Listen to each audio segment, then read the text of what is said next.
যারা নির্বাচনকে ভয় পায় তারাও ষড়যন্ত্রের অংশ, এমন মন্তব্য করে এবার আলোচনায় বিএনপি চেয়ারপারসনের উপদেষ্টা আব্দুস সালাম। অন্তর্বর্তী সরকারকে ক্ষমতায় আনা প্রসঙ্গেও মন্তব্য করেন তিনি। বলেন, অন্তর্বর্তী সরকারকে আমরাই ক্ষমতায় বসিয়েছি যেন মানুষের ভোটের অধিকার ফিরিয়ে দিতে পারে, সেজন্য সকল ধরনের সংস্কার করার সময় এই সরকারের নেই বলেও মন্তব্য করেন তিনি।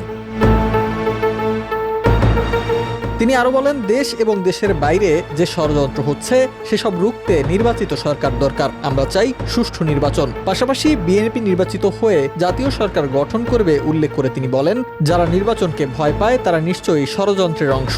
নির্বাচন নিয়ে বরাবরই দাবি তুলে আসছে বিএনপি ও তার সহযোগী দলগুলো। সম্প্রতি মির্জা ফখরুলও এ সংক্রান্ত দাবি তুলে জন্ম দেন আলোচনার। দলটির সিনিয়র যুগ্ম মহাসচিব রুহুল কবির রিজভী বলেছেন, সবার মতামতের ভিত্তিতে স্বচ্ছ নির্বাচন চায় জনগণ, যা শেখ হাসিনা হতে দেয়নি।